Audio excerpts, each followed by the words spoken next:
ಆಮ್ ಆದ್ಮಿ ಪಾರ್ಟಿಯ ಸೋಲಿಗೆ ಕಾಂಗ್ರೆಸ್ ಕಾರಣವಾಗಿದೆ ದೆಹಲಿಯಲ್ಲಿ. ಅದರ ಸಂಪೂರ್ಣವಾದಂಥ ಕಂಪ್ಲೀಟ್ ಫಲಿತಾಂಶ ಬಂದ ಮೇಲೆ ಕ್ಷೇತ್ರವಾರು ವಿಶ್ಲೇಷಣೆಯಲ್ಲಿ ನಾನು ನಿಮಗೆ ಇನ್ನೊಂದಷ್ಟು ಮಾಹಿತಿನ ಕೊಡಲಿಕ್ಕೆ ಪ್ರಯತ್ನವನ್ನು ಮಾಡ್ತೇವೆ. ಈಗ ನೀವು ನೋಡ್ತಿರ್ಬೋದು, ಈಗ ನಮ್ಮ ಹುಡುಗರು ಸ್ಕ್ರೀನ್ ಮೇಲೆ ಕೂಡ ಈ ಸಂಬಂಧಪಟ್ಟಂಗೆ ಏನು ಒಂದಷ್ಟು ಕಂಟೆಂಟ್ನ, ಸ್ಪೆಷಲ್ ಕಂಟೆಂಟ್ನ ನಿಮಗೆ ಪ್ಲೇ ಮಾಡ್ತಾರೆ. ಯಾಕೆಂದರೆ BJP 27 ವರ್ಷಗಳ ನಂತರ ದೆಹಲಿಯ ಗದ್ದುಗೆಯನ್ನು ಏರೋಕೆ ರೆಡಿಯಾಗಿದೆ. ಯಾಕೆಂದರೆ 1993ರಿಂದ 1993ರಲ್ಲಿ ಮುಖ್ಯಮಂತ್ರಿ ಆಗಿದ್ರು BJPಯಿಂದ. ಫಸ್ಟ್ CM 1993 ಡಿಸೆಂಬರ್ 2ನೇ ತಾರೀಕು ಮದನ್ ಲಾಲ್ ಖುರಾನ 2 ವರ್ಷ ಮುಖ್ಯಮಂತ್ರಿ ಆಗ್ತಾರೆ. ಮತ್ತೆ ಸಾಹಿಬ್ ಸಿಂಗ್ ವರ್ಮಾ ಅವರು 2 ವರ್ಷ 228 ದಿನ ಮುಖ್ಯಮಂತ್ರಿ ಆಗ್ತಾರೆ. ಸುಷ್ಮಾ ಸ್ವರಾಜ್ 52 ದಿನ ಮುಖ್ಯಮಂತ್ರಿ ಆಗ್ತಾರೆ. ಅಂದ್ರೆ 5 ವರ್ಷ ಆಳ್ವಿಕೆ ಆದ್ಮೇಲೆ ಶೀಲಾ ದೀಕ್ಷಿತ್ ಮುಖ್ಯಮಂತ್ರಿ ಆಗ್ತಾರೆ 15 ವರ್ಷ. ಕೇಜ್ರಿವಾಲ್ 10 ವರ್ಷ ಇಲ್ಲಿ ಮುಖ್ಯಮಂತ್ರಿ ಆಗ್ತಾರೆ. ಅತೀಶ್ ಈಗ 140 ದಿನ.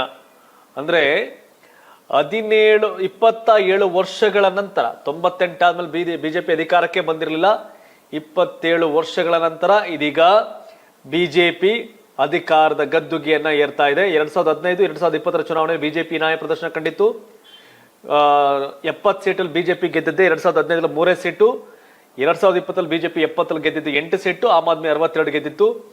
ಇದೀಗ BJP 41 ಸ್ಥಾನಗಳಲ್ಲಿ ಮುನ್ನಡೆ ಕಾಯ್ದುಕೊಂಡಿದೆ. ಆಪ್ 29 ಸ್ಥಾನ. 27 ವರ್ಷಗಳ ನಂತರ BJP ದೆಹಲಿಯಲ್ಲಿ ಅಧಿಕಾರದ ಗದ್ದುಗೆಯನ್ನ ಏರ್ತಾ ಇದೆ.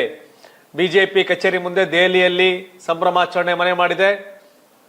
ಮತ್ತೊಂದು ಕಡೆ ಬೇರೆ ಬೇರೆ ರಾಜ್ಯಗಳಲ್ಲಿ BJP ಸಂಭ್ರಮನ ಕಾಣ್ತಾ ಇದೆ. ನಿಮ್ಗೆ ಗೊತ್ತಿರಲಿ, ಕರ್ನಾಟಕದಲ್ಲೇ ದೆಹಲಿ, ಇಡೀ ದೇಶಾದ್ಯಂತ ಬೇರೆ ಬೇರೆ ಕಡೆ BJP ಬೇಗ ಅಧಿಕಾರಕ್ಕೆ ಬಂತು. ದೆಹಲಿಯಲ್ಲಿ 1998ರಿಂದ ಅಧಿಕಾರಕ್ಕೆ ಬಂದಿಲ್ಲ. 27 ವರ್ಷದ ನಂತರ ಮೋದಿ 3ನೇ ಟರ್ಮ್ ಪ್ರಧಾನಿ ಆದ್ರೆ, ಮೋದಿ ಪ್ರಧಾನಿಯಾಗಿದ್ದಾಗಲೇ 2 ಚುನಾವಣೆಗಳನ್ನ BJP ಹೀನಾಯವಾಗಿ ಸೋತಿತ್ತು. ಬಟ್ ಈ ಬಾರಿ ಮೋದಿ 3ನೇ ಬಾರಿ ಪ್ರಧಾನಿ.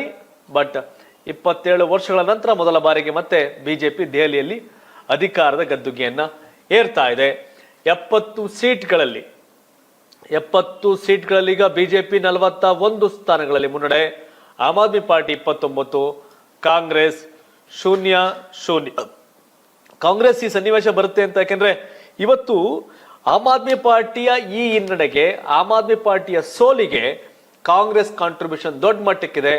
ರಾಹುಲ್ ಗಾಂಧಿ ಲೋಕಸಭೆ ಚುನಾವಣೆಯಲ್ಲಿ ಇವ್ರ ಜೊತೆ ಕ್ಯಾಂಪೇನ್ ಮಾಡ್ತಾರೆ, ಮೈತ್ರಿ ಮಾಡ್ಕೋತಾರೆ. ಆದ್ರೆ ಇಲ್ಲಿ ಕೈ ಕೊಟ್ಟರು. ಹೀಗಾಗಿ BJP ದೆಹಲಿಯಲ್ಲಿ ಅಧಿಕಾರದ ಗದ್ದುಗೆ ಹಿಡಿಯಲು ಕಾರಣ ಆಗಿದ್ದಾರೆ ಕಾಂಗ್ರೆಸ್ಸಿಗರು ಕೂಡ ಅಂತ ಹೇಳ್ಬೋದು. ಮತ್ತೊಂದು ಕಡೆ BJPಗೆ ಯಾಕೆ ಲೋಕಸಭೆಯಲ್ಲಿ ಜನ ಓಟ್ ಹಾಕ್ತಿದ್ರು, ವಿಧಾನಸಭೆಗೆ ಆಗ್ತಿರ್ಲಿಲ್ಲ, ಒಂಥರ ವಿಚಿತ್ರ ಸನ್ನಿವೇಶ ಇತ್ತು.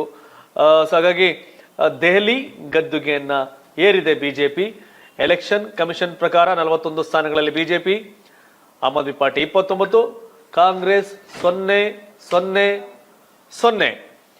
ಇನ್ನು ಮುಂದಿನ ಲೆಕ್ಕಾಚಾರ ನಾವು ನೋಡೋದೇ ಆದ್ರೆ, BJP ಒಂದು ಕಡೆ ಭರ್ಜರಿ ಬಹುಮತವನ್ನು ಪಡಿತಾ ಇದ್ರೆ, 62 ಸ್ಥಾನಗಳಿದ್ದಂತಹ ಆಮ್ ಆದ್ಮಿ ಪಾರ್ಟಿ ಯಾಮಾರಿದಲ್ಲಿ